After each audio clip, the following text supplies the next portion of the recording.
So, a very good evening to everyone. Welcome to Candid Talks with Vinita Berry, episode 6.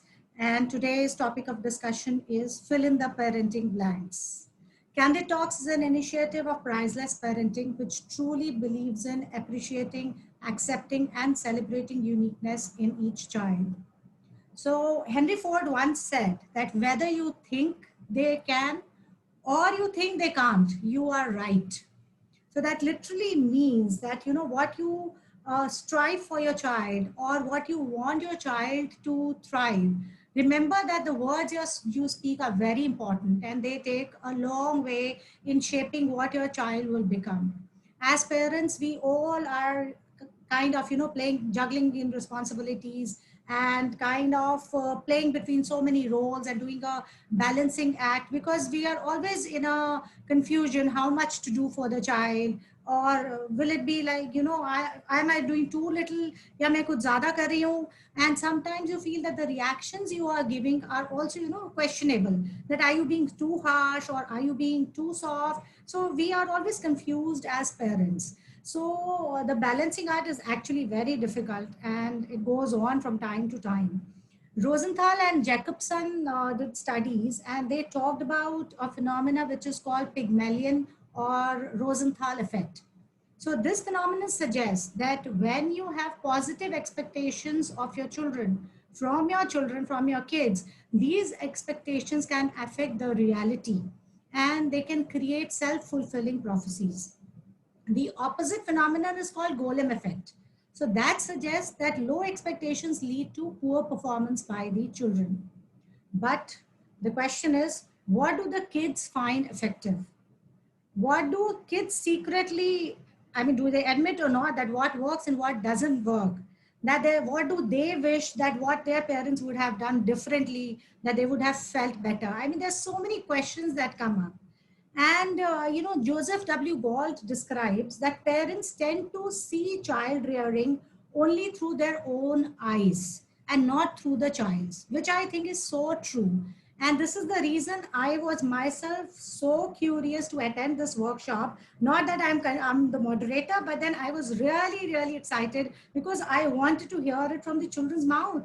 I don't think I have ever asked my children this question, or maybe, any parent has asked the questions that what do you expect from us? We have always been expecting things from children and asking them to do this, do that, being very prescriptive, but never have we bothered about what does the child like that, what I do or not, and what the child wants to do and what the child wants me to do. So to understand parenting from children's perspective, we have a versatile group of children from different backgrounds and different specializations with us today. I'm really joyful to introduce this wonderful bunch of kids. And let me, without wasting time, start introducing all of them. So we have with us Soumya Sharma, steeped in deep military traditions. She's a cautious rambler, a list fanatic, an ardent lover of potatoes, happy endings, and her beloved color rose gold. Growing up in small towns, she stumbled into design by chance. She did her undergrad from Srishti and is currently enrolled in the Royal College of Arts, London for critical writing and design. She aspires to be fearless, dabble in every genre life offers, and emerge as a well-rounded human being. The other wonderful panelist that we have today is Ishir Chatnani. Ishir is an alumnus of IIT Roorkee. He has started working as a product analyst at Sprinkler, which is a firm that provides artificial intelligence powered solutions for brand to interact with customers through social media. He is a huge sports buff and in his free time, he enjoys playing his guitar. Now, the third panelist we have is Shivendra, who is an advertising and branding professional. He earned a degree in business and marketing from BML Munjal University. He is the co-founder and vice president of Green the Gene, an international youth-run non-profit organization which runs its grassroots activities across 67 countries and mobilizes over 5,000 volunteers across the globe to bring around positive environmental protection perspectives. Shivendra is now preparing for a master's degree and is an avid follower of F1, cricket, MMA, and the world of hip hop. And the other panelist now we have with us is Swanjita Berry. She's about to complete her second year of medical school MD program from Ross University. She completed her bachelor's in neuroscience from Pennsylvania State University, USA. She is passionate about food and teaching. She loves to watch movies and TV shows in different languages with subtitles, of course, and enjoys learning about different cultures.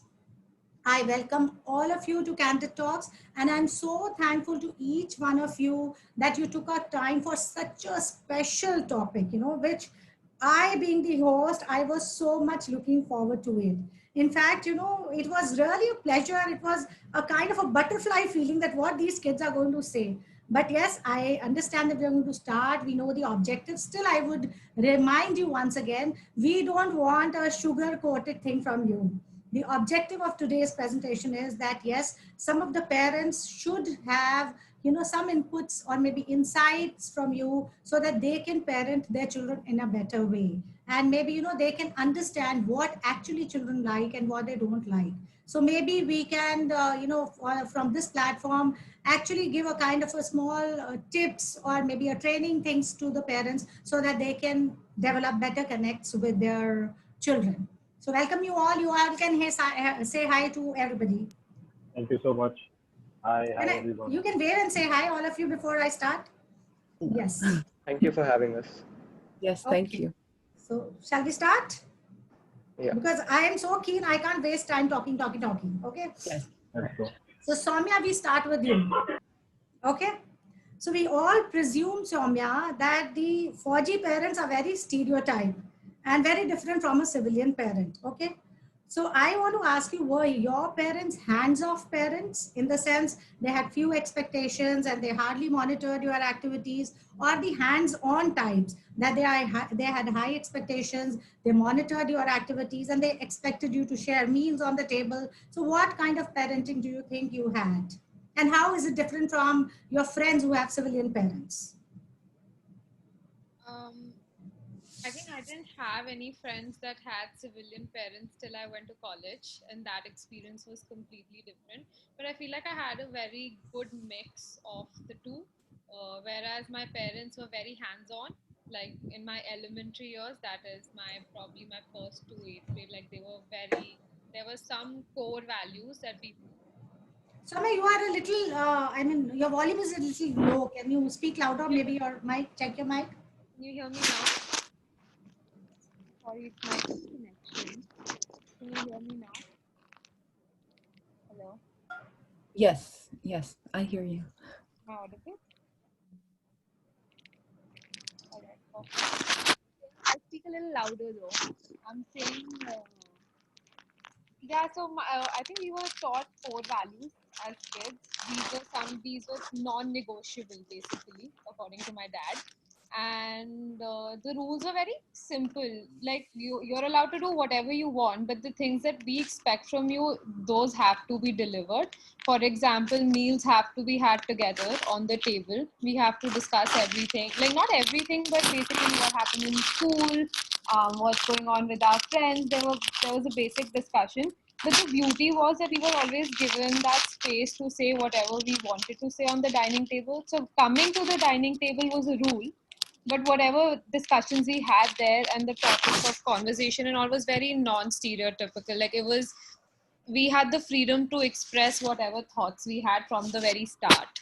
So I think that was amazing. And also my parents have always been very liberal from the very beginning. There has been no expectation when it comes to being a Fauji parent especially. There is no expectation of ki nahi 6 baje utna hai to 6 baje hi utna hai or something. It wasn't like that. Although it was frowned upon if we woke up later, but they were very, very kind to us growing up. There was no stress as such. Like especially my father is a very patient man. Like he has the patience, like he has amazing patience. So his outlook to everything is not of a drill sergeant, but like he explains everything. And if I don't understand once, he'll explain it twice. He'll explain it 3 times. And even the fourth time when he's explaining it, there's no irritation in his voice when he's explaining it to me. It's in that same calm tone. So you automatically feel कि हाँ अब तो समझ जाना चाहिए, otherwise I'm only silly. But Soumya, do you think it is very subjective? I mean, because only your dad is like this, or do you find the culture in the military or the army? You're on mute, auntie. Mama, you're on mute. Yeah, can you hear me now? Hanji. Somebody muted me. I have made so many hosts. Okay, so what I was asking you that, is it very subjective that by a blessing, your dad is like this, but, or you feel that most of the parents in the army are like this, they are liberal and they are open-minded, they are more friendly with their children? I think they are. Honestly, Is the culture like this maybe? I don't know a lot of army parents who are very strict or like they're very ki nahi aisa, like how they show in movies that an army dad is a drill sergeant at 6 o'clock, wake up, have breakfast, go for a run. Like it's not like that at all. I feel like because we're moving around so much, I think our parents also start adapting with us. Like they kind of understand the toll it takes on us when we're constantly moving from school to school, place to place, constantly making new friends, constantly adjusting in other environments. I feel like our parents adapt with us. I feel like that gives them more patience than regular parents. Like I've seen one example is that when I went to college and I interacted with friends who have civilian parents, I find their patience for change to be a lot lesser. Like अगर घर में कुछ होगा तो ऐसे ही होगा versus our parents were very ठीक है ऐसे नहीं हो सकता तो ऐसे भी हो सकता है. Like I Yeah. think that's something that I've noticed. Okay, that's really nice, and I think then that means that children who are blessed with army parents are also blessed in a way. That is really I nice. think children So, who are blessed with patient parents are just blessed only. okay, yes. So second question goes to Swanjita. Swanjita, we all have heard about different parenting styles. Some parents are very authoritative, some are authoritarian, some are permissive, some are uninvolved, some are, emotionally very connected, some are emotionally very dismissive. What kind of parenting style did you go through and how did you find it? What is your opinion about it? I think when I think of authoritative parents, it's more like a mix. Like they're not too rigid, but they're also not too permissive.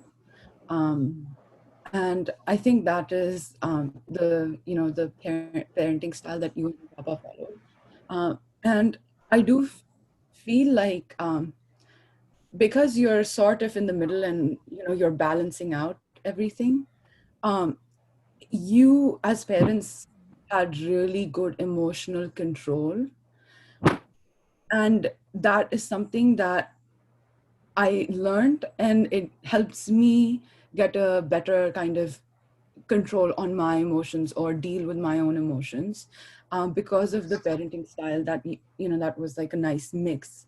I feel like if you guys were too strict with me, I might have been acting out, or my own emotions would have been more on the a little aggressive maybe, or maybe because that's what I would have learned from you.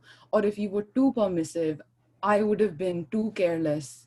At least, like, I'm talking about myself. If I had parents who were very permissive, I would not have that, that break in my mind. So right now I'm like a nice balance, and I have that break when I need it. But I also, still enjoy life at the same time, and I'm not too rigid or inflexible about things. So I do appreciate the authoritative style of parenting.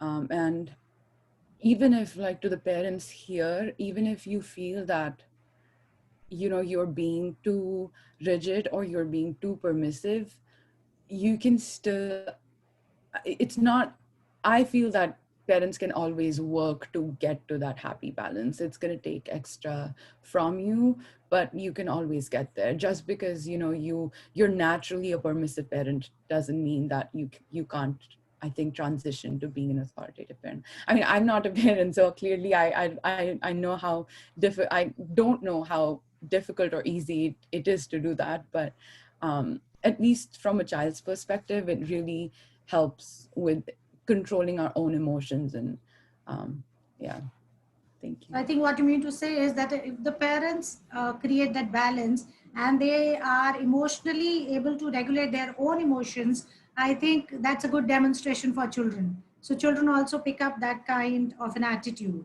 So it has to be about balance. Yes. So also that being authoritative or authoritarian at times is not bad. So it kind of, just balance, be permissive at times and be a Right. bit of authoritative at When I times. think of authoritative parents, they're more like role models, whereas authoritarian parents can be more like the kind of person Samya was talking about, like wake up at 6 o'clock, and that's not a role model. The child doesn't look up to that strict parent, right? And if you're really permissive, you're again not a role model, because your child can start taking you for granted. I feel. So I think Want to be friends, only want to be friends with them, but they're like the parents want to be friends, but then they don't realize where to kind of draw that line. So then everything flies basically. exactly. So if there's any kind of parent I feel like a child can look up to as a role model and actually like learn, I'm not saying not they children can learn from everyone, but as a role model, really look up to someone, I think authoritative might be the good Okay, way. okay. So, connecting with this question, definitely the answer actually, we go on to asking a question from Ishir. Ishir, we all have heard about the proverb that, spare the rod and spoil the child. कि अगर मारोगे नहीं तो बच्चा बिगड़ जाएगा और हमने तो बचपन से यही सुना है. So what do you think is better, parents who are strict, supervising and use the rod, or parents who are easygoing, who are friendly, and who are very nice to their children, who sit with their children and talk out everything? What do you think is a better, way?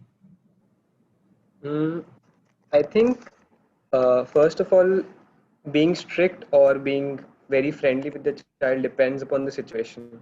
So I remember like being slapped once or twice, but that was very, very early. And I have rarely been slapped after that. So like my parents have always treated me like a friend from a really young age. And so they've always supervised me in the sense that they've given me good values. So whatever they feel is the right thing to do, they teach me that, okay, so this is the right thing which you should do. But then they've also given me some space to go out, experiment, um, do things, make mistakes for myself. I think that is very important. Children should be given some space to explore and find out what works for them, what does not work for them.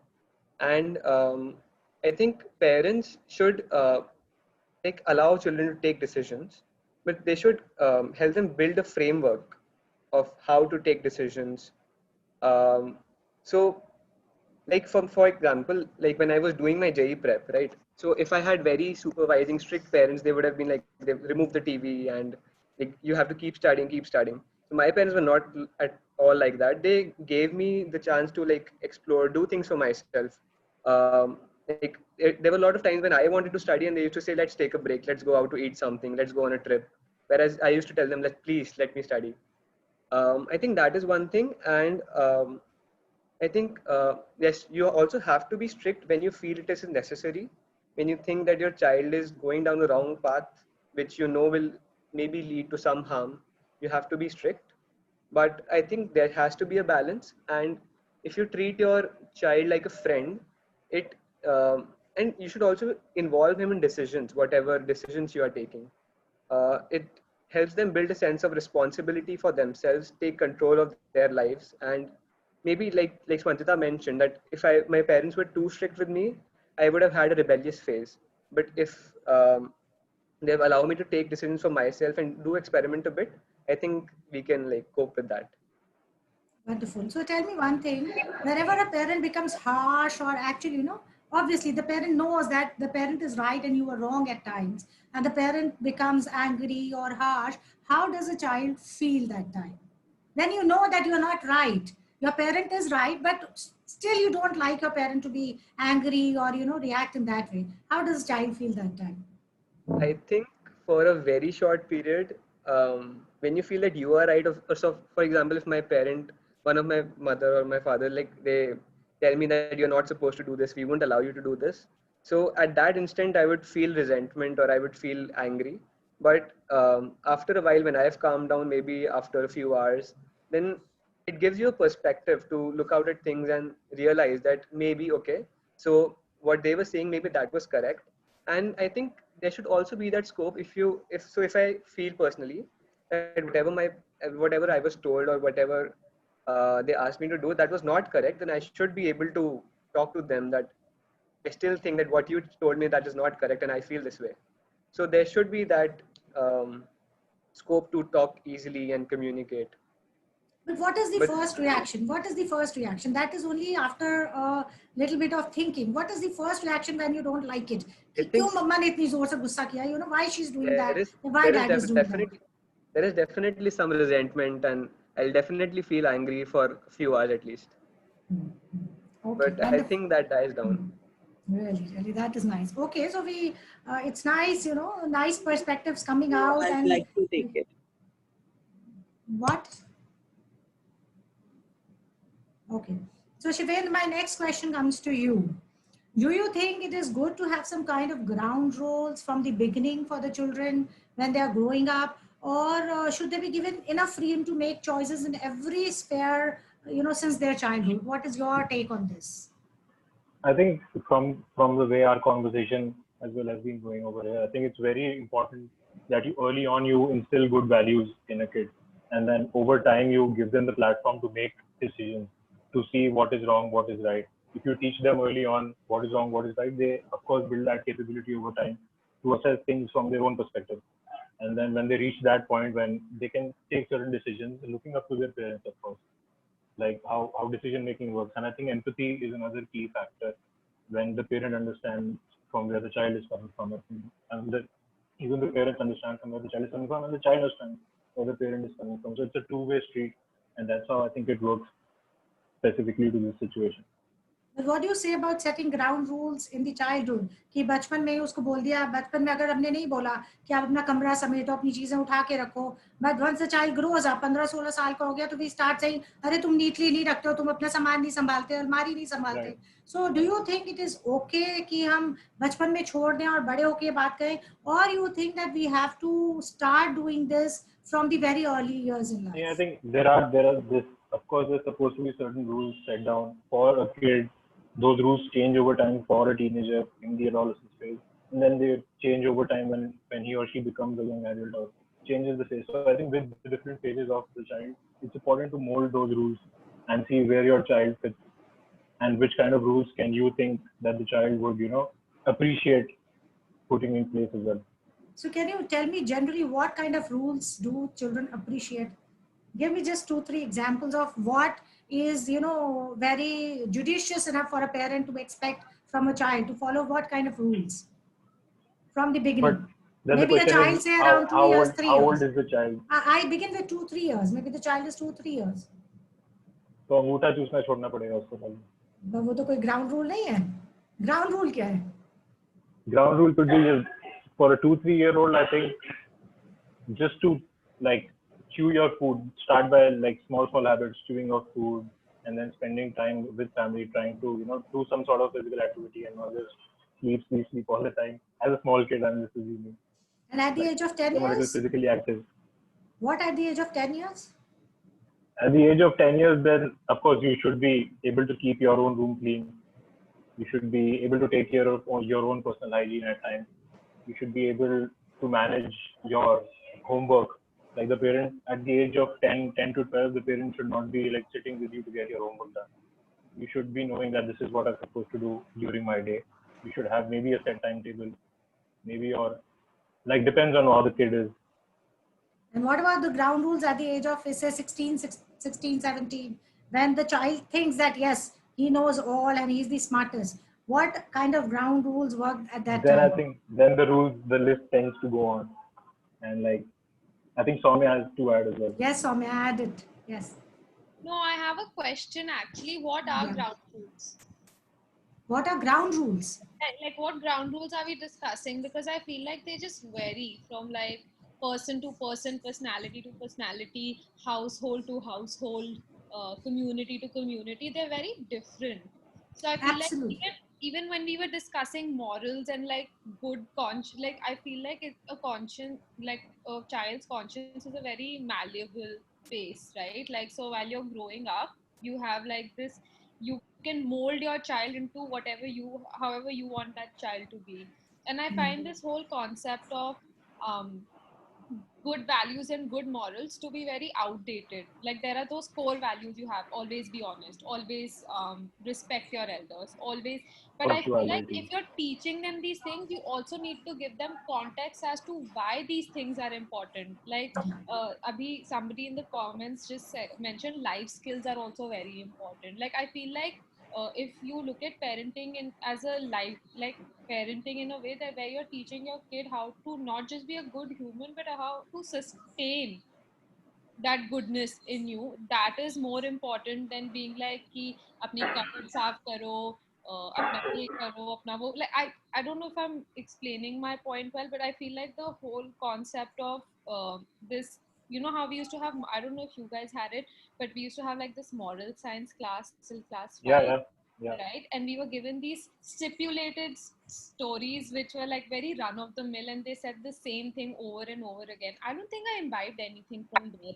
Where I imbibed it from is where I saw my parents put these thoughts into real life action, helping a beggar maybe on the Right. street, or like in times of their adversity, like being truthful, or like not scolding, or in fact telling me that Soumya, no matter what, if you come and tell us the truth, there might be repercussions, but they won't be as harsh as when you lie. And like then actually seeing that for myself, I feel like these are more important qualities. Absolutely, absolutely. I totally agree with you because, initially I also I find this said whole that until picture and of unless a good parent values to be very demonstrates something, demonstration is very important. So the child learns from what you demonstrate. Yes, Vanjita, you also wanted to add up something to it. Yeah, I just want to say that um, we're talking about teaching our kids all these life valuable kind of life lessons and core values. I want to emphasize here to the parents here that teaching your child core values is separate from what I see some parents do. And some parents will teach their children, they will try and shape their personality. They will teach them traits like personality traits. And that's not correct, because I think parents have to understand that their children are their own person. They are an own individual. They're going to have their own personality. And that's not something you as parents can influence. All you can do is teach them those core values, right? So make sure you guys have that kind of distinction, because it can be frustrating for the child to see your parents teach you things that you as a person would never do. And so keep those two things separate, I think. Yeah, so that's a very big lesson for all of us, that we need to respect the individuality of our children. We need to understand that they are unique beings and they do exist. We have to respect that existence in whatever form. You are a set of your own, existence, and then we can nurture it. We can definitely work on your strengths and demonstrate and, help you imbibe such values and such things automatically through the environment. But also I agree that, still it is not sure. Even if a parent is demonstrating, we cannot be sure of it that the child will also do the same things. So it's definitely, the thing you said, that the child is an individual. Yeah, you Yeah. wanted to say I something. want to Yes. give an example. I see, this thing, this extra, just an example. So maybe some people can understand this better. Like I see extracurricular classes, right? Outside of school, painting class, drawing class, music class. Let's say, and this happened with me personally, right? I was, I guess I showed interest in music as when I was 2, 3 years old, and my parents did the best that they could do. They started to pay for my music classes. But I think I got to like 8 or 9 years of age where I just didn't want to do it anymore. And that's where I think my parents went wrong, that they forced kind of their own personal preferences of them enjoying and liking music onto me, and still like put me through those music classes for like till I was 17. And I never once since that time truly learned music to my full capacity. And I, you know, technically I have 6 years, technically a master's in music, but I can tell that I really don't know more than a very novice kind of person in music. And that probably is coming a big, you know, stemming out of the reason because I never wanted to do it, or I never wanted to pursue it, you know. So that was my personality. And it's not that I don't like music, maybe I just didn't want to learn it in the, you know, in a classical music kind of setting. So if your children, you know, grow out of things and grow out of their passions, I guess, not even passions, like hobbies and interests, don't force anything kind of down their throat that you have to do this just because like I love music, or just because I want to see you sing for, you know, the rest of your life. So that's just one of the examples that personally happened with me.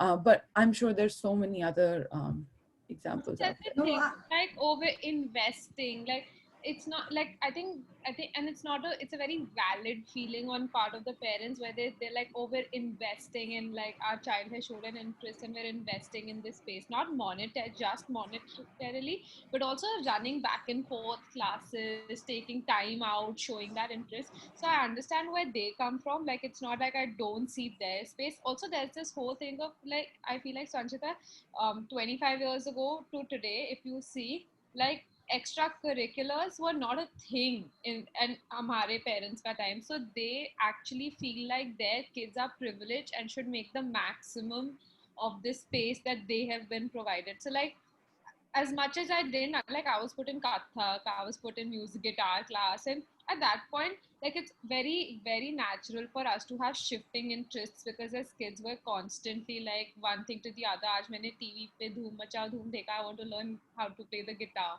And then like later I probably want to Kathak is boring now I want to do b-boying, you know, like some silly stuff like that. But my dad always had this thing that we were never given like any platform to excel like in one particular space. And I think our parents really feel like that's the one place I actually showed like a lot of empathy as a kid, which I didn't expect out of me, because like you know me and auntie knows me, I'm not a very empathetic kid. Like my EQ is very low in general.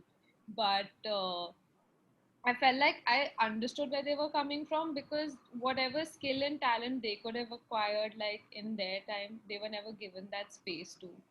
So I kind of feel for the parents, because it's like they're yeah, and also parents, you know, investing, they're sometimes, investing their time, their energy, their happiness. So if, and obviously do that, if they're your parents, like they'll have some vested agenda anyway to be like हमारा kid इसमें अच्छा बने, इसमें होशियार बने, world class musician बने, you know. But I think, of course, but exposure is necessary. You know, you have to be provided with those platforms if you want to even make a choice that you want to go Yeah, this and the a choice certain path you or not. decided to make was that you didn't like it anymore. But Yeah, that yeah, was the beauty, like that you, because you were exposed to it, you could decide that I didn't want to do it. Otherwise, it would have always right. been a case of what if. but I want to admit, you know, that yes, definitely parents somewhere start over aspiring when it comes to their children. Their aspirations really shoot up, you know, and the child shows maybe 10% interest. We want to really, you know, embark the child with 100%, because the child is here, we reach here. So we start I dreaming, we start thinking about the future. So as parents, that happens. But yes, I think we as parents should give the child that space and should not be just, you know, cling things to the child unnecessarily. I It understand. shouldn't So, become, see, that's what I'm saying. It shouldn't become a toxic space. yeah, But at the same time, you know, I'll give you an example. It's a very funny one actually, Sanchita, you should also hear this. 10th grade, I got like good marks in maths, and I think one of the teachers told my dad I can be a software engineer. And you know, 10th grade maths, you all know that's nothing. Okay, I mean, especially Ishir, like you can really put in your 2 cents. Yeah, my dad thought, bus that this is it. And like he really believed that his daughter could be a software engineer. Like it was a thing. Like they also like really, my dad really trusted in my capabilities, which had not been proven yet. I don't know if that makes sense. Like, but it was just that the potential that your parents constantly see in you makes them push you towards that space. Like, so as long as it's not getting toxic, I feel like I'm not against it either, because everything that auntie have done in my life is because my parents have pushed me towards it, because inherently I'm not a very self-sustaining individual. Like, I'm very impulsive, and I'm very I have very long-term goals, but short-term goals are very skewed. Like, perspective is skewed, so I need my parents to constantly like push me in a certain direction, and they've, I don't know how, somehow by default they're always right. It's crazy. So that is a little subjective. Every child is different. Every person is Yeah, different. Somebody needs more push. Somebody needs less that's what push. I'm saying, I So need it. yeah, yeah. Like, Sanchita is a completely self-sustaining individual. Like, So that's why it is subjective. So let us take ahead the discussion. Ishit, can I come to you? Because these girls have been talking for a long time. Some Sure, turn sure. to the boys now. So Ishit, do you think that, in this process, parents, especially the mother, is the child's first teacher and the first guru? And if yes, what is your view on the working mothers? Because sometimes we feel, the mothers who are working are not able to devote much time to the development of their children. So, what do you think about this? Um, First of all, I'd say that I definitely agree that parents, yes, the parents are the first teachers, because I think till the age of 8, 9, 10, we don't really hang out a lot with our friends, friends at school. So most of our learning is from our parents. After that, I think it gets shifted to the learning we have from peers or from maybe school teachers or any other influences. But so I think yes, parents are definitely, and sometimes maybe the mother more, they are the first teachers for a child. As for working mothers, I think um, so working mothers definitely aren't able to give the child as much time, or if they want to give as much time, they have to put in a lot of effort for a lot of years. So my mother has always been a working mother, so I remember her coming back from office and then sitting down with me, getting my homework done, making, like, helping me out with school projects or school homework. So I realized there was a lot of effort, but I think um, so if a working parent is not able to give as much time, it is not a concern, because rather than parents just teaching things to children, children also like learn by seeing their parents. Or as Vanita had pointed out, the parents are role models for the children, so they can also learn from what their parents are actually doing. So if a parent or if a mother is going out working, so I think the child will develop a respect for what her mother is doing and what goals she has for herself. So I think it is not an issue, and it's definitely like you have, obviously you have to put in a lot more effort if you also want to work and also um, teach your child and devote time to him. But I think that can be managed, and it all turns out well in the end.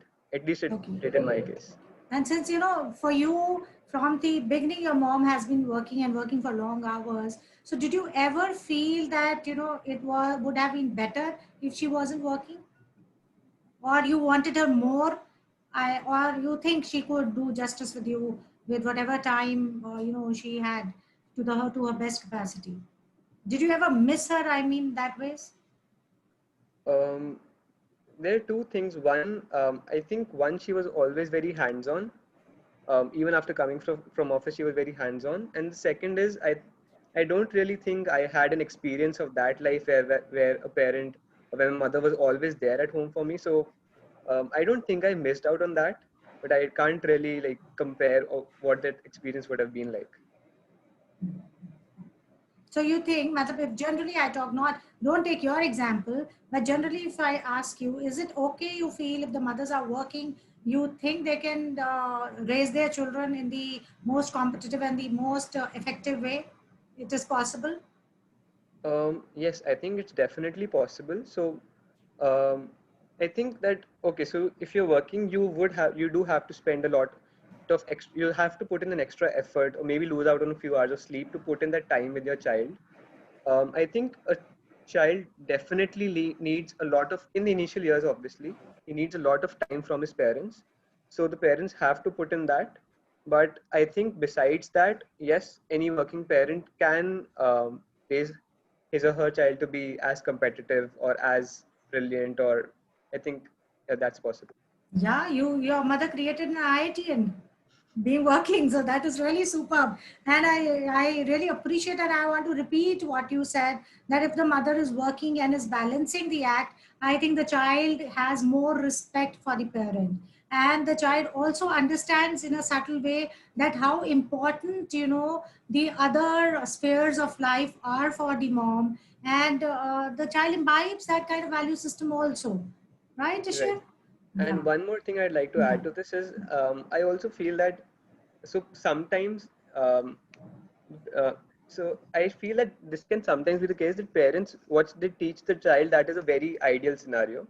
So what the so if the parents are following it themselves, or what they are actually doing, that is what the child will learn. So I think what the parents are doing or teaching the child, they should also like try hard to practice that themselves.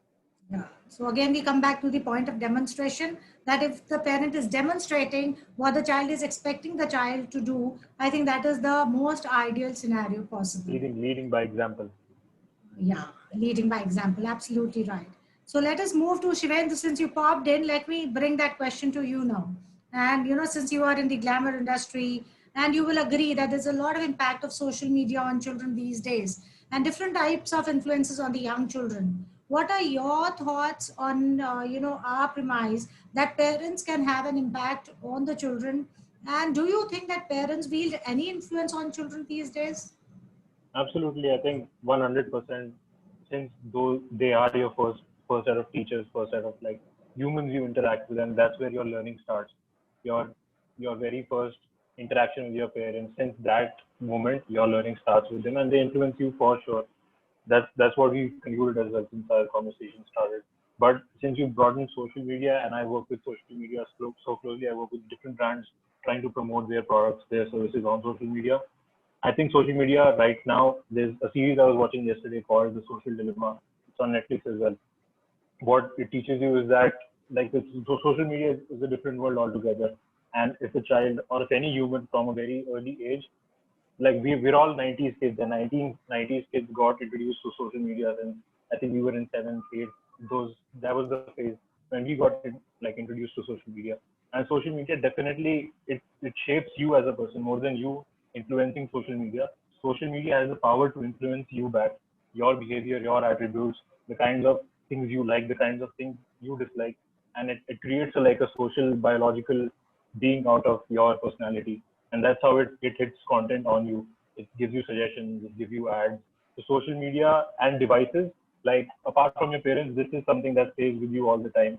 And I think your phone becomes your very next, like a friend, almost like a friend.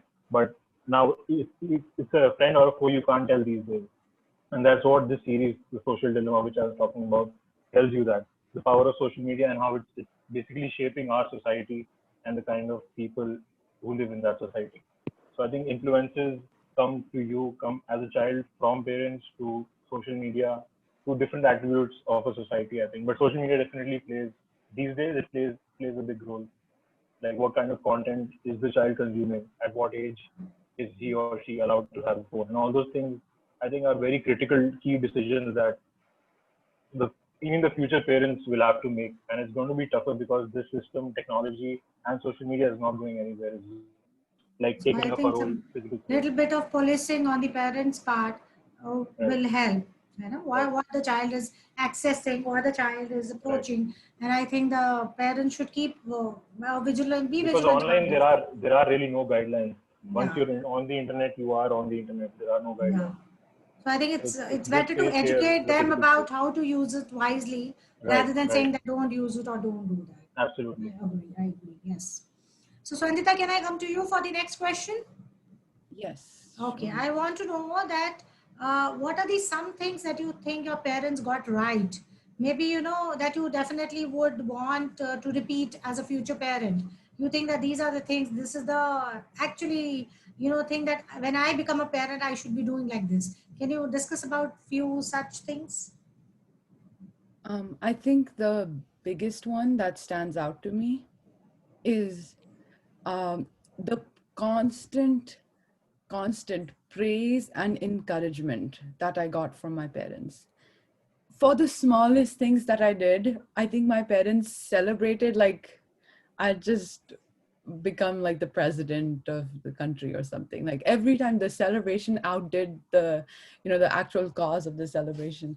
And what that has done to me or has given me is a very strong kind of sense of self-confidence and a very I guess high self-esteem, and not in like a snarky way, but in a way that it's made me more confident about who I am. And it, you have to um, how do I say this? It's that positive encouragement has made me, work harder and want more in life for myself, if to put it that way. I've wanted more, just because of the, the positivity that encouragement brought to my perspective and my kind of approach to life. So that I think is by far the biggest, and that is definitely, if I'm a future parent,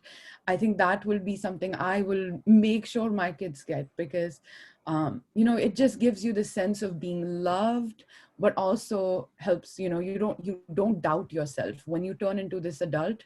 I know a lot of my friends, have some self-esteem issues. They're constantly doubting themselves. And when I talk to them, their parents were always comparing them to other children. Their parents were always, putting them down and saying, you're not enough. I think that's definitely something a parent should never do.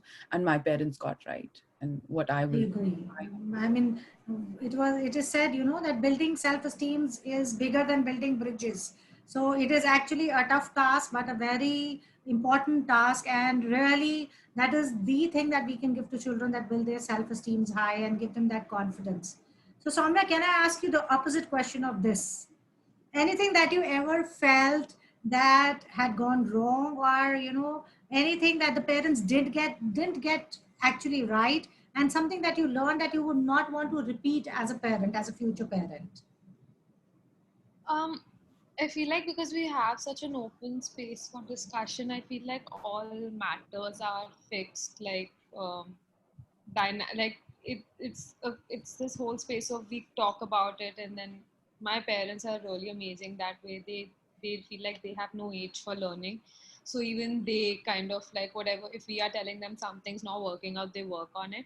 But there is this one thing which I didn't understand from the very start. I've been a very outspoken kid for as long as I can remember, and I feel like I wanted to talk about everything from the start. And my mom used to have a very fiery temper. My dad, for that matter, his only this thing was "Abhi chup ho jao, abhi chup ho jao." Uh, एक second की शांति सौ खुश or something like that he used to say. I'm sorry, Papa, if you're here, I'm forgetting what it was, but it's here. I remember the essence. Um, the point was I always felt like because that lack of communication made it much harder later. Like I felt like if you constantly keep it, like if you constantly keep brushing it under the rug, there is bound to be that one day where that kid will also feel, I'm not going to use the word impart, I don't know what the right word is, like the kid's also going to have an outburst, or the parent will have an outburst, somebody will have an outburst, and it's not going to be pretty. So I feel like if there are constant healthy conversations, let's say if not around the dinner table, then you can schedule it like once a week, twice a week. If you feel like everyone's in a very perceptive mood, everyone's like in a mood where they're receptive mood rather, where they're willing to listen and they're willing to work on issues, I feel like that's a much healthier environment than constantly saying अभी चुप हो जाओ, अभी शांति रख लो, बात इसके बारे में बात मत करो. Because my, like I think वो होता है in every household that you want to maintain peace, you want to keep calm, and somehow that amount to you not talking about things, which has happened a lot in our childhood.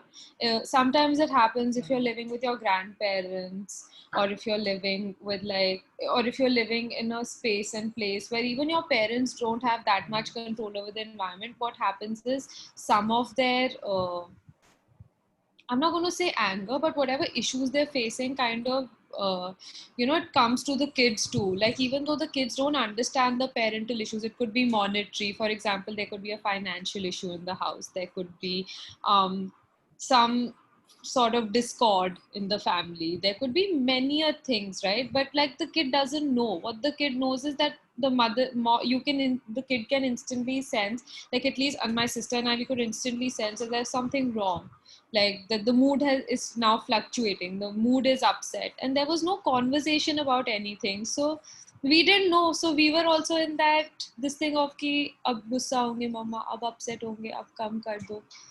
So yeah, I think communication is key. That, I think that is some one thing that I fought and I fought, and now finally all of us communicate a lot. Now I want them to not communicate as much. But in my childhood, I feel like that was very important to me. You're absolutely right, and we also say these days, because it is such a digital world, that children have stopped, even seeing or displaying emotions. So we say it's very important for a parent to let the children express their emotions also, not only communicate, but also express freely about whatever they are feeling or going through. So I think each parent should consider that as a priority and let their children speak out, and especially when they are younger ones, when they are young, because as they grow old, they have more channels to express, they have more friends where they can openly go and talk out to. But when they are younger, there are few things that they feel can be only talked to with the parents. So I think parents should give them that space. Definitely, Um, really agree. I have Yeah, this one last point. There's also yeah. this false sense of, I'm not going and I mean, no disrespect to anybody who thinks otherwise, but I feel like elders, it's inculcated in our culture as well, that this false sense of respect that every elder has. Like, it is that if you keep quiet and if you don't retaliate, uh, you have respect for me. That's not it. Respect is in actions. Like, if the child follows the house ka core values, if the child is generally like a good kid, you can just tell that your kid is a good kid. Like, he means no harm. He in his actions, he's doing everything he's supposed to. Like, he's being the best person that he can. He's utilizing his brains to and his heart to his maximum ability. Don't fall into that false sense of respect, that if that kid is if that kid has not kept quiet in that moment, or if that kid has not acted a certain way or reacted in a certain way which you expected the kid to react in, it doesn't mean it disrespects you. It just means that person has experienced some emotion at that point in time, or you could probably talk about it even if it's not transitory. But it in no way kind of comes down to that kid not respecting you. Like, respect is not equal to reactions or emotions or to anything. Respect is in your general everyday behavior, and if that is fine, give your kid that leeway to express and emote.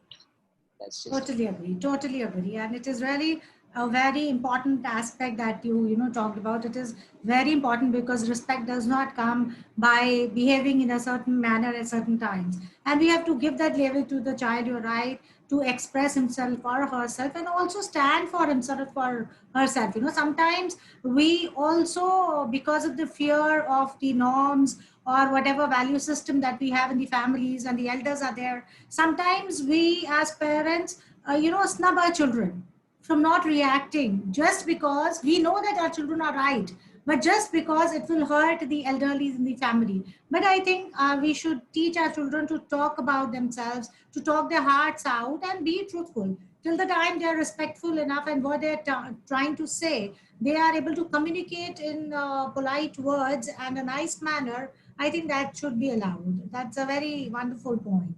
So, Ishir, can I come to you? Yeah. yeah. So, Ishir, what are the deeper expectations of children from their parents at different stages in life? What does a child expect from the parent? I think a lot of it we've already discussed, but I'll just point out some things which I found very nice and interesting. So I think when you're small, or when you're little, when you're just a small kid, I want my parent to be there for me. So I think when I'm like maybe till the age of 10, 11, 12, in my very smaller years, I want to have a blind trust on my parent, or I want to that he'll be there for me or she'll be there for me no matter what. And yeah, definitely, like I want them to help me out with things and um, spend some time. So I guess that is the most important need in the smaller years for me. In the years of in the teenage years and when you are a young adult, I think so that as Soumya pointed out that there is a lot of need to be understood, and there's a lot of need to be to be able to communicate with your parents, to discuss what is going on with your lives. And there is also need for the from the parents' side to accept that as children are growing up, they'll go and explore things for their own. They are their own personalities. They'll make mistakes. So you have to give them that space. You have to accept that they'll make mistakes or they'll make some wrong decisions. But okay, so you also have to be there to guide them. But yeah, give them some space. And then I think throughout all the time, emotional support is also very important. Sometimes even as an adult it is some I like okay, I will not say I'm a complete grown adult now, but I'll say that even at these times I feel that sometimes I'm lost, or there are some things which I can only talk with my parent, or if nothing else is working out, I want to go and be able to talk to my parent. So I think support and guidance even when you are an adult, so that is what I expect from my parents. Yes, that is absolutely so right. Absolutely good. Shivendra, I want to ask you another question.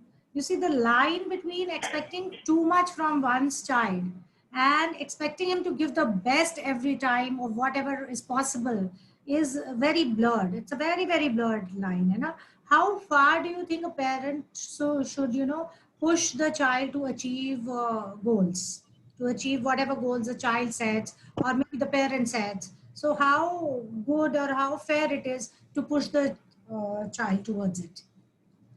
I think it's really depending on the child and how far are they willing to be, pushed. But if the child needs constant push, it's good to give them constant push and constant like boost of confidence. But if the child is someone who has a personality of really, being confident, knowing like in which direction he or she is going, over there the kind of boost or the kind of push that boils down a little low. But I think depending on the child's personality, I think this question would give the answer. I understand it's very subjective, depends on the child's personality. But what are the signs? Maybe a child can give to tell the parents that yes, I don't need to be pushed. I am confident enough. I can handle myself. If the communication is open, you just tell them Yeah, that the child and I, parent I needs to need have. I need strength, I need guidance. Communication is open enough. I think it's pretty evident that the child and the parent can speak. But do you think if the parent is pushing too hard, it is fair enough or no? Then the child will run away. Hmm? Just kidding. The thing that then the child will run away. No, but do you think it is fair?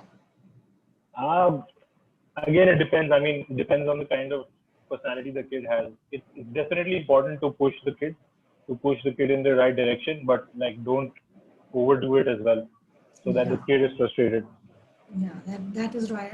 There was a recent study that said that if a child doesn't want to read and we push the child to read, ki pado, pado, pado, pado, the child will go away and, really not feel like reading. So we Right. need to set a limit how much we need to push. So that study very explicitly said this, that even if you are pushing a child to read, the child won't want to read. So Right. careers and when you grow up, bigger things, bigger goals, I think the it becomes very humongous and it's a big cause. So we as Right. parents need to draw that line very wisely. Yeah. So Samya, I come to you now. How do you think is a parent-child relationship a two-way street? I mean, since you said that you have been brought up by very liberal parents, how was your partnership between you and them? And how did it help you? And how do you think the other parents can develop this kind of partnership where it can be a two-way street, wherein what all we were discussing that we should have, communication, open communication, and we should try and build up the self-esteem for children. How do you think all that can happen? So, firstly, I think also adding to Shivendra's point, there's a very fine line between pushing the kid and overdoing it. And I think that fine line is the trial and error the parents generally have with the first kid. I don't know if you guys feel me, but I'm the only child, so I mean, oh, yeah, but like for me, I was the trial and error kid. So I paved the way to that liberal environment that my sister experiences. It wasn't like, oh, from the very start, my parents, it was all hunky dory, and my parents were just like, they just knew magically that this is how we have to be. So that two-way street was over a period of time. If somebody asks me today, what is one specific way where like the parents and kids can have like a partnership, or where how they can like make it a good communicative like two-way street, I wouldn't have an answer, because it's very hit and trial, like according to me. Like with, I think it's just a different formula with different kids. For us, what worked was a balance between the parents too. So my mother is very passionate as a person. Like she's extremely passionate, and she's extremely, I'm not going to say pushy, but she pushes you. She doesn't push you in a particular direction. She pushes you to achieve your best capabilities. Like if, for example, this is something I want to do and I'm being lazy about this, my mom will push me to be better in that space. But my dad balances her out. My dad has the patience, and my dad has the this thing to say, okay, maybe she doesn't want to do it now, maybe she'll want to do it tomorrow, maybe she'll want to do it day after. So there's that balance between parents, which makes them a good team. So when you're dealing with a united team, like where they kind of understand that whole space between them, and then it's kind of coming like I'm getting the watered down version of what their discussions, I feel like in return even I feel a certain sense of responsibility towards them. I don't think I'm explaining this well, but basically I feel like because they really filter their, I'm not going to say filter, I don't know what the right word for it is, like their first reaction is not their reaction to me, because their first reaction or their immediate reaction might not be in tandem with how the situation has to be dealt with. So they kind of water it down. So in retaliation, and I know that they're doing it because inherently you know how your parents are feeling. Like if they're angry but they're not expressing it, hearts of hearts, you know that you've screwed up somewhere, or like there has been an issue somehow. So I feel like you also feel that sense of responsibility, that if they are showing the patience and the maturity, you have to show it too. Like that's one aspect where I feel like if your parents are understanding and mature and have that space of letting you grow, learn from your mistakes, then you also feel a sense of responsibility towards them. Other than that, a two-way street, it's just so much give by the parents. I honestly don't look at it as much as a two-way street. In fact, I told my parents that y'all made the, and I don't mean any this thing to anyone, but it is a dead investment, because you just keep on giving. Like there's just like your kids, you take everything you have in you and you give it to your kids, whether it be your money, it be your energy, your time, your patience. What we can give in return is just so minuscule, no matter how hard we try. Like sometimes I feel overwhelmed. I'm like, my mom is such an amazing person, what can I even give in return? So what I'll probably give is my love. I'll tell her I love you once or twice a day, or I'll tell my dad I miss him. Like it's just the basics. Other than that, I don't But think. I think, Soumya, I'm distracting you, but this is what a parent yearns for, your love, and But it that is doesn't what consistently, Auntie. That's what I'm saying. I'm saying it's a journey. I'm saying when I said it's a journey to, like, I'm saying I paved the path for my sister to be in a liberal environment. I also paved, like, my parents also, like, it was a hit and trial space where we hated each other some days. Like, especially as teenagers and as kids, you don't understand the amount they're putting in you. So if you can come to that realization yourself, it means your parents have done something right. There's that difference between your parent telling you हमने तुम्हारे लिए इतना किया है अब तो तुम्हें देना पड़ेगा, for in that two-way street, versus your kid coming and telling you I am so grateful, I'm so thankful, and there is not much I can say, there's nothing I can say that can express the gratitude I have.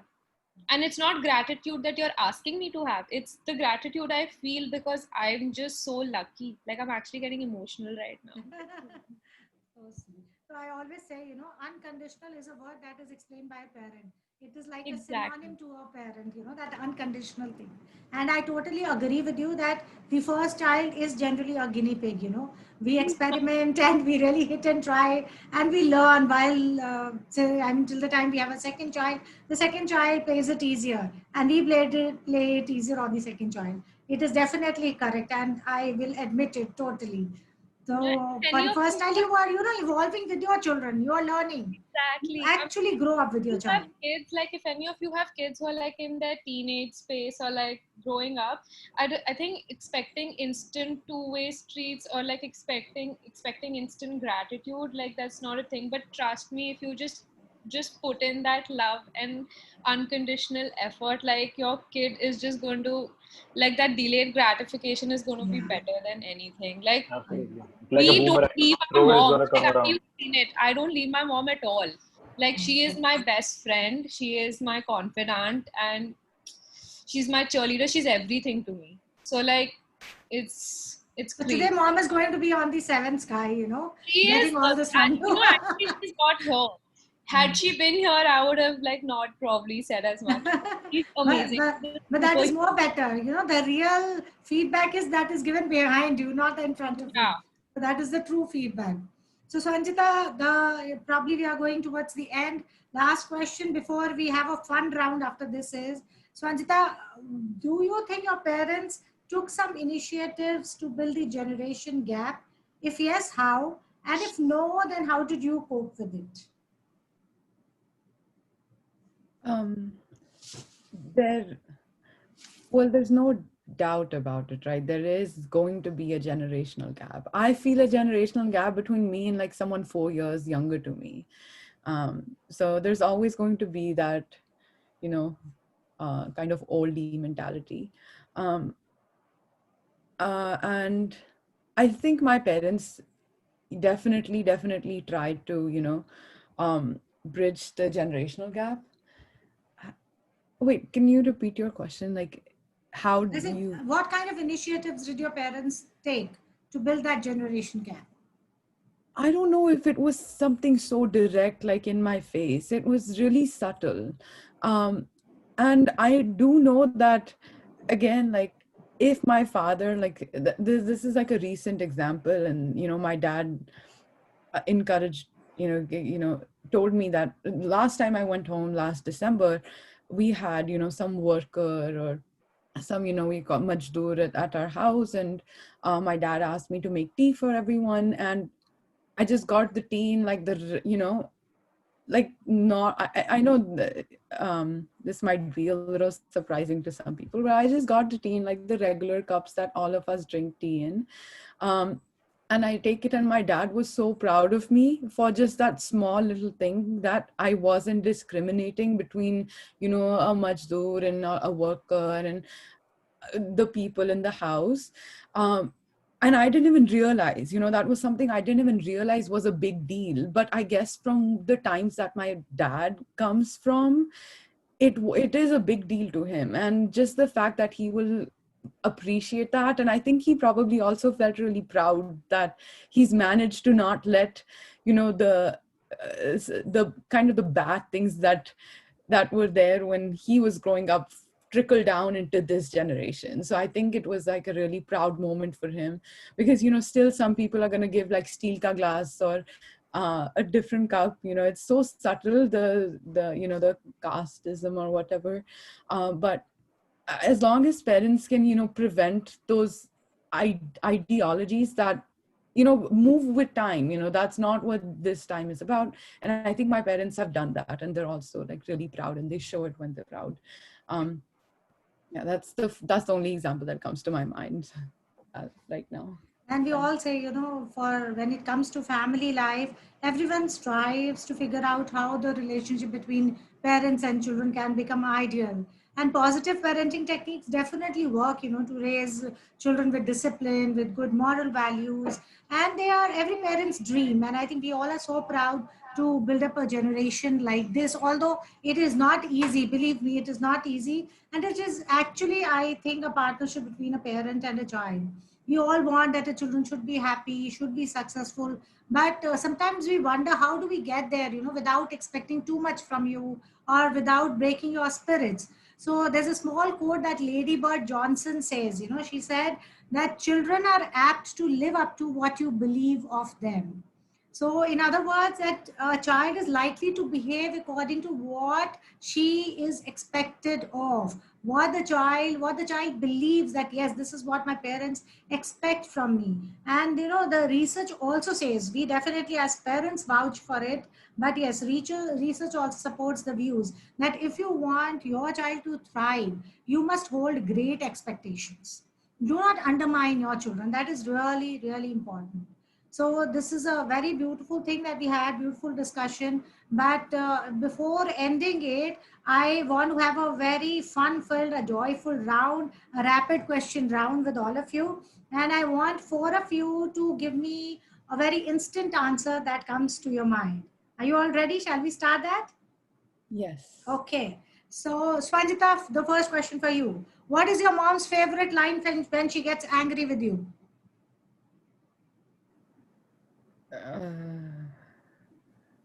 It's been a while since you've been angry with me, so I forget.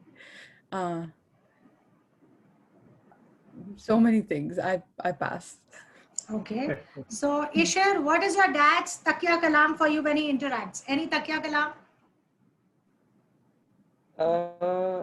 He generally calls me by my pet name, and he's just Ishru Mishru. That's it. That's his pet name he has for Okay. me. All right. Soumya, by what name does your mom call you in lad or when out of love? Chamma chamma. Okay. Shivendra, what is a typical name or label that your dad uses for you? A label, but not my dad, but my grandfather used to have this label called Sheru. Used to call me Sheru. Okay, Sheru, huh? Okay. Ishar, your mom's best trait. She's very, very passionate about things she enjoys. And she Wonderful. has I think she's very passionate about life in general. Okay. So Anjita, what do you love in your dad most? So many things. No, we want one that comes to your mind instantly. Just his grit. Explain that. I don't know what is grit. He's just such a strong, like, not physically, like, I mean, as a person, he's a solid person, like he's been through so much and it's evident, like I know it. But he just stands there. Have you Wonderful. seen uncle? Okay. All right. Now, Shivendra, when do you get irritated with your mom? It's situational. I mean, it depends why I'm irritated. Generally, one thing that irritates you. When she takes her work on priority and like forgets everything else. Okay. All right. Soumya, with whom do you share your happiness first, mom or dad? Mom. Ishir, if you are upset, whom do you want to talk to, mom or dad? That depends on what the issue I'm upset about is. But generally, whom would you first go to? I think I find it maybe a bit easier to talk to my dad. Okay, wonderful. So I think that was a lovely round, knowing you better, and your parents would have enjoyed that too. We all here. Yeah, did you say something, Soumya? I love you too, Papa. I'm setting grounds for later also. Really. So see, we have talked about so much, but one thing I want to conclude with is that raising a successful child means expecting great things. It actually does. But in all respects, in all things, in all scenarios, one must be careful of what you are expecting of your child. We have to be realistic. We have to be empathetic. We need to understand our children before setting those goals and those expectations. And you all have been so wonderful in discussing this. I feel like going on and on, But yes, we have time restrictions. And I formally want to thank each one of you for sparing that time, and all the participants also Thank you so for much. hearing you Thank out. you. And I really hope that there would be a lot to learn from your insights, and the parents will take care of so many things, positive and negative, both that we all discussed. And thank you so much, everyone. Our next Candid Talk will be on next Saturday, that is September 26th at 5 p.m. It is going to be on charting the career choices for school kids, choosing subject streams in schools and beyond. If you ever wish to interact with me or any of the panelists and have deeper discussions, you can always, contact me. Go to my website, www.vinitaberry.com or www.priceless-parenting.com. I will be glad to help you out if you are in need of any kind of guidance related to parenting, you, yourself, or your children in any respects. Thank you all so much. It was lovely having you over. And children, we all love you. We'll always love you. We might go harsh at times. We might, seem to be unreasonable at times, but we always love you, and we always hope the best from you. And mm, yes, again, like Swami, you said, we don't expect, I think any parent does not expect anything back from their children. What we expect is a smile on your faces, a happy life for you. I think that makes our day. And when children like you speak such things over such platforms where you as children feel gratitude, I think that really gives us a reason to hold our heads high. And the value system that we see in you, the empathy that we see in you, is really an award for the parents. It really gives us a lot of accomplishment, and we feel that we have done a good deal in our life raising children like you. And I wish happy parenting to everybody. I hope all of you can raise wonderful children ahead and create great platforms. I really love to, wind up with a quote by Dalai Lama. And I think it is repeatedly, I've been doing that in all my candid talks. I'll do it now also. That when it comes to parenting, give your children roots to grow and wings to fly. So I think give them the opportunity and the to experiment, to explore, to rise higher and higher. Provide them with that kind of environment. Give them those opportunities and let them be grounded. Give them those roots to grow and give them those reasons to come back to you. Thank you all so much. It was lovely having you over. Thank you. Thank you all the Thank Thank you you so for much. kids, having us. Ishir, Soumya, Shivendra, Swanjita. Thank It you. was lovely. Thank you all. God bless Thank you you. guys. Bye Take care. bye. Bye. Bye. Bye.